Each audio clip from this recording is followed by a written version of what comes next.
Good morning मंडळी. हे बघा, माझ्या मिस्टरांनी व्लॉग चालू केलेला आहे. सकाळचे 5 वाजलेले आहेत आणि आपण इथून निघत आहोत हॉटेलवरून.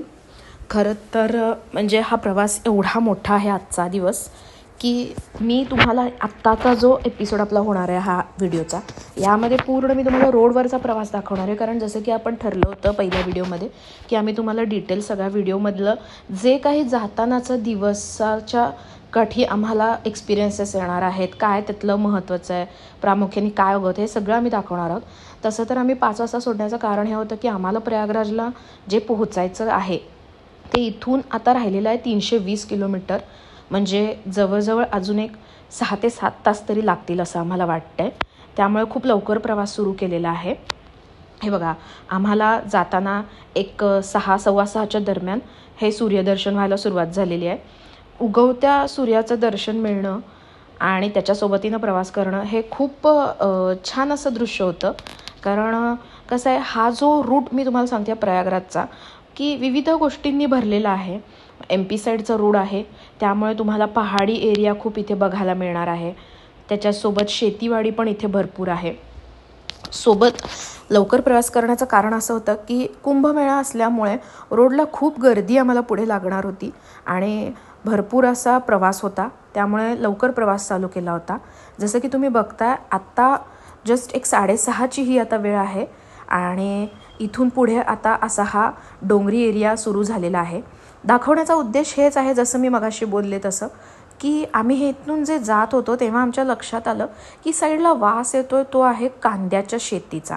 या साईडला कांद्याची शेती, तसेच मोहरी ज्याला ते म्हणतात सरसो. हे बघा, सुंदर असं नयनरम्य असं दृश्य सकाळ सकाळचं झालं होतं. पण इतकी सकाळ असूनही आता हे जे मी दृश्य घेते हे जवळजवळ एक 7:30-8च्या दरम्यानचं आहे. तर हे शूट करताना देखील तुम्ही हे साईडला बघत असाल, हे सगळीकडे कांदा लावलेला आहे. कांद्याच्या पातीचा थोडाफार श्वास आम्हाला जाणवत होता. आणि जसं की मी म्हटलं, मोहरीचं पण प्रचंड इकडे पीक घेतलं जातं.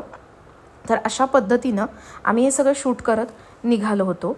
आणि नाश्त्याचं तुम्ही म्हणाल की आत्तापर्यंत आम्ही नाश्ता दाखवलेला नाही, कारण काय झालं होतं, हा रोड खूप मोठा होता, आम्हाला भरपूर तिथे पुढे जाण्याचं असल्यामुळे ट्रॅफिक खूप लागलं मित्रांनो. हे बघा, त्यामुळे आम्ही गाडीतच बसून आम्ही जे काय आणलं होतं त्याचा नाश्ता केला. तसं तुम्हाला हॉटेल्स भरपूर लागतील.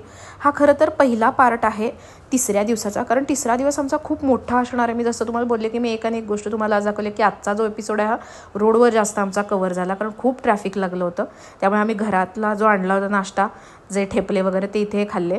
आणि तुम्हाला मी पुढचं सुद्धा देखील दाखवणार आहे. तो पार्ट 2रा असणार आहे की ज्यामध्ये आम्ही नाश्ता कुठे केला, किती वाजता पोहोचलो, कुंभमेळा कसा होता, हे सर्व काही तुम्हाला मी दाखवणार आहे. जवळजवळ तुम्ही बघत असाल खूप इथून आता आम्हाला जायचं होतं अजून 140 किलोमीटर पुढे, म्हणजे 3 तास होते. तर 130 किलोमीटर अंतर पार केल्यानंतर प्रयागराजला पोहोचण्याचा एक जो उत्साह लागला होता की काय असणार आहे, तो आम्हाला आत्ता जाणवत होता. तर इकडे रोड प्रकल्प चालू झालेला आहे. अशा पद्धतीने आम्ही वाट बघत होतो की कधी एकदा हे ट्रॅफिक क्लिअर होतं आहे. तर अशा पद्धतीने आम्ही ट्रॅफिक क्लिअर करत पुढच्या प्रवासाला निघालो, जिथे आता लागली मात्र होती भरपूर भूक. मग काय, प्रवास तर होता, पण त्यासोबत आमचं चाललं होतं हॉटेलचं शोधणं. मी तुम्हाला काय दाखवणार आहे पुढच्या एपिसोडमध्ये, की आम्ही कुठे थांबतोय जेवणासाठी, जेवण कसं आहे, काय घेतलेलं आहे, हे सगळं आपल्याला तुम्हाला हे आता जो मी 3rdचा म्हणजे दिवसाचा 2nd पार्ट करणार आहे त्यामध्ये तुम्हाला मी दाखवणार आहे.